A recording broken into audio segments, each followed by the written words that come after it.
Is it that people care more about winning than the truth? Or have we quietly agreed that every conversation must have a victor and a loser? Look around. Everything is framed as a fight. We wage wars on ideas, battles over beliefs, skirmishes in comment sections. From politics to personal relationships, disagreement is treated like a sport. Points scored, opponents crushed, applause at the end. We're taught early on to pick a side, defend it fiercely, and never back down. But somewhere in all that noise, something gets lost. Because when conversations become combat, understanding becomes collateral damage. So the real question isn't who's right. It's why this fight or flight style of debate fails us so consistently. In this video, I will be discussing why debate rarely solves anything, primarily through the work of American author Deborah Tannen, how our argument-obsessed culture keeps us stuck, and what more meaningful alternatives to winning a conversation might actually look like. So, let's get into it.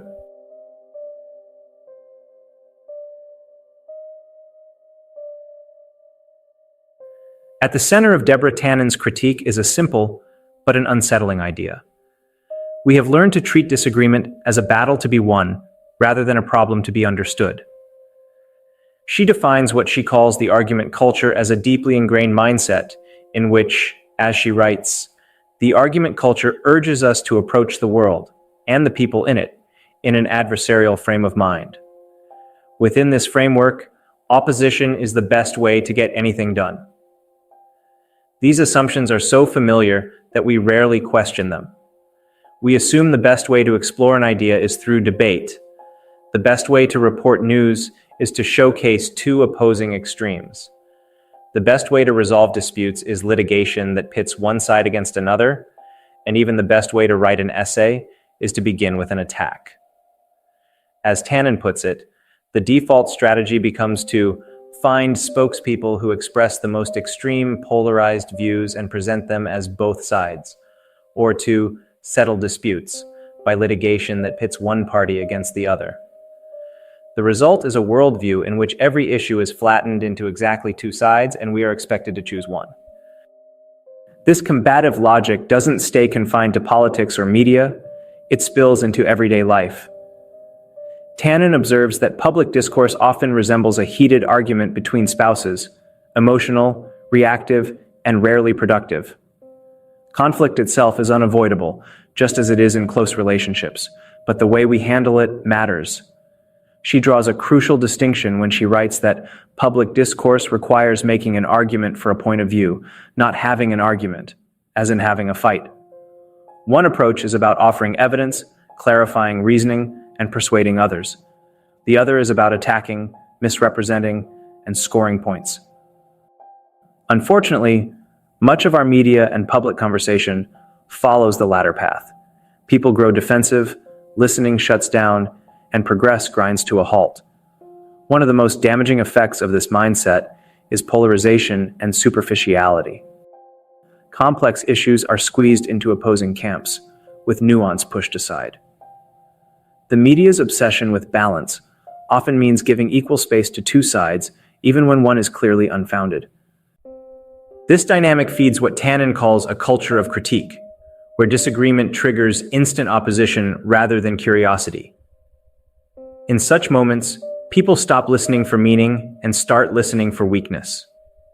As she explains, when you're having an argument with someone, your goal is not to listen and understand.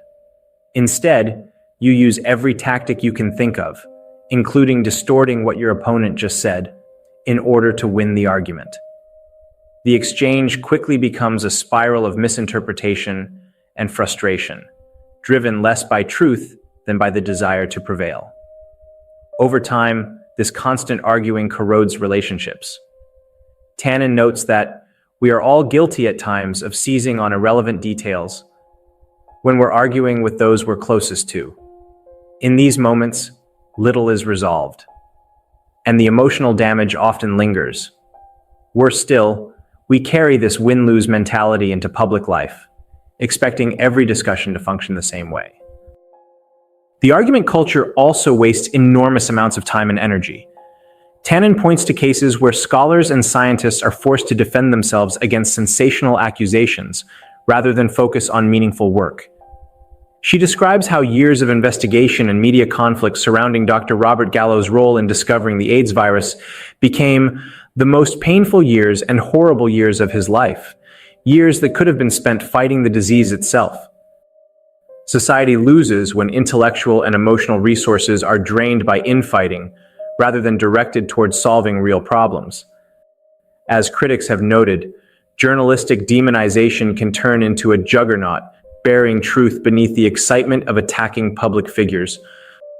Another consequence is the inflation of outrage. When every disagreement is treated as a crisis and every opponent as an enemy, genuine emergencies lose their impact. Tannen compares this to a verbal version of The Boy Who Cried Wolf, warning that the legitimate necessary denunciation is muted, even lost, in the general cacophony of oppositional shouting. If everything is framed as a battle, nothing feels truly urgent anymore. Tannen does not argue that conflict or criticism should disappear entirely.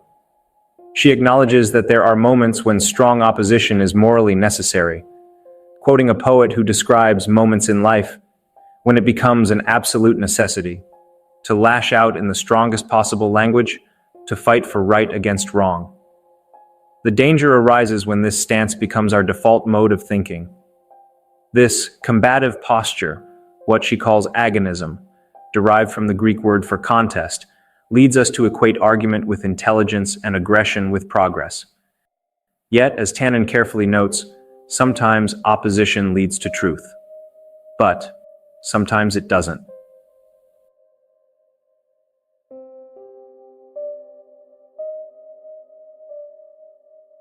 The argument culture finds one of its strongest homes in the media.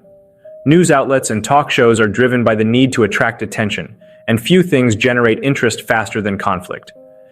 As Deborah Tannen explains, journalists often aim for balance by quoting both supporters and opponents of an issue. In principle, this sounds fair and responsible. In practice, however, it can distort reality. Many issues involve multiple perspectives, layers of nuance, or broad agreement among experts, yet media formats tend to compress them into a simple showdown between side A versus side B.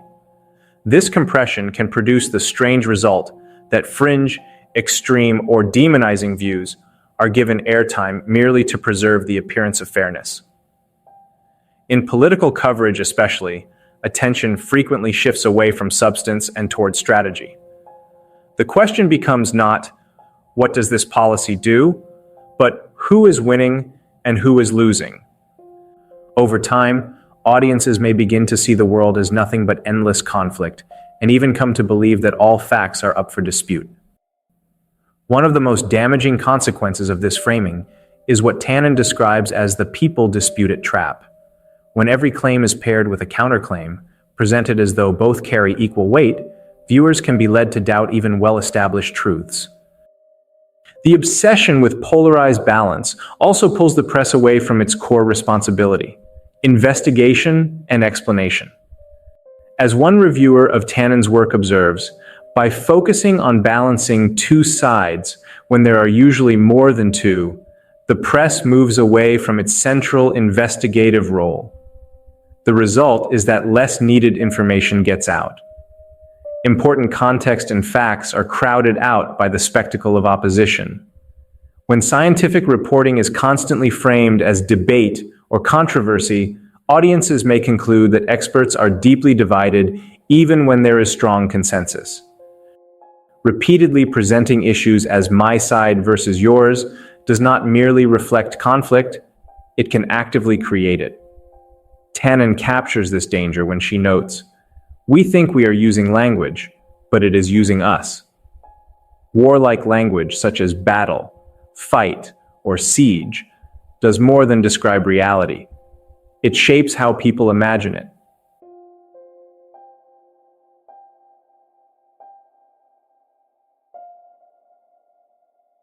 The legal system provides a striking example of the argument culture in action.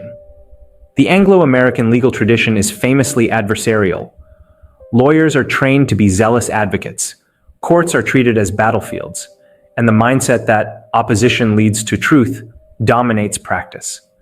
Legal proceedings are often described with warlike language: litigation, trial by combat, winning, losing, summation, even killer cross-examination. Tannen emphasizes that in this environment, the focus is often on victory rather than genuine resolution.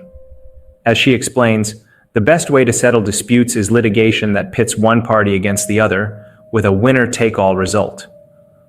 This adversarial approach carries serious costs. Tannen notes that it can worsen disputes rather than resolve them.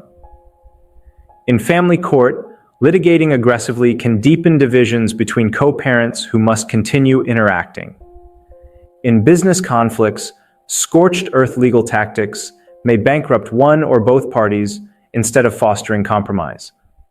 For ordinary people, the courtroom can feel less like a forum for justice and more like a stage for emotional one-upmanship. The underlying assumption that the best strategy is to crush the other side often prevents parties from exploring middle ground or shared understanding. By questioning whether victory should be the ultimate goal, Tannen encourages us to consider whether legal solutions serve justice or simply perpetuate an adversarial habit ingrained in our culture.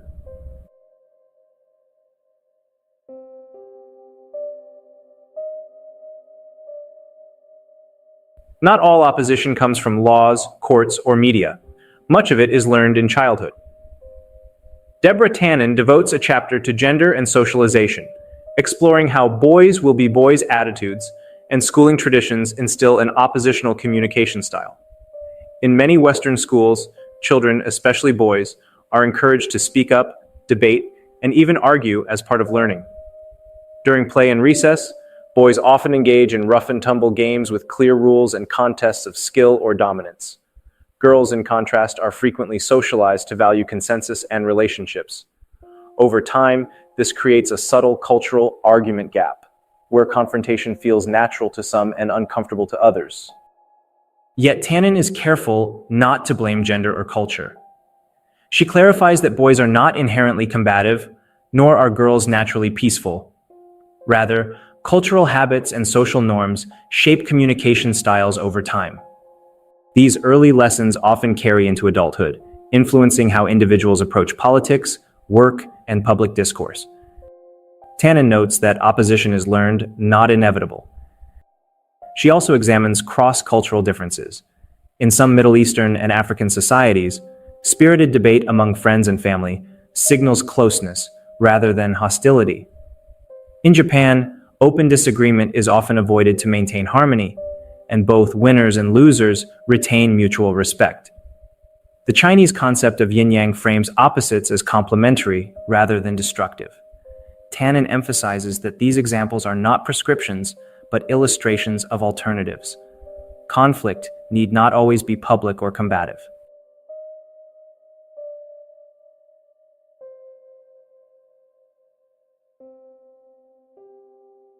Formal education also plays a critical role in shaping adversarial thinking.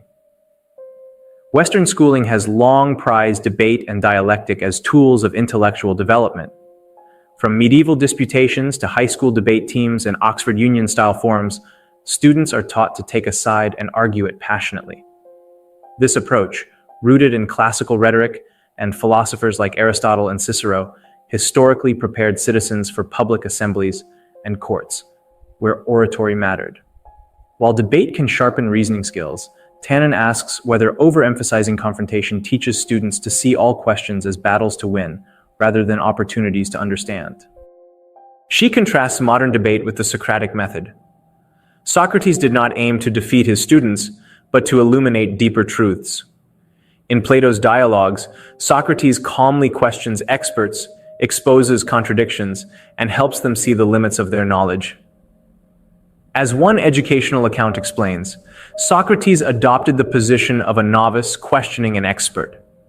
Through persistent interrogation of the sophists' bold claims, he exposed inconsistencies, forcing them to retreat into contradiction, thus revealing that their alleged expertise was built on shaky foundations. The goal was insight, not victory. Modern classrooms, however, often replicate only the surface of debate, taking sides, without cultivating inquiry or collaboration. Her alternative is dialogue, a structured back-and-forth exploration aimed at mutual understanding rather than victory. Dialogue allows disagreement, but avoids head-on collision. As Tannen writes, there is opposition, yes, but no head-on collision. Smashing heads does not open minds. Even criticism can occur within dialogue, provided it is constructive and attentive to context. Even saying, "I agree," makes sense only against the background assumption that you might disagree.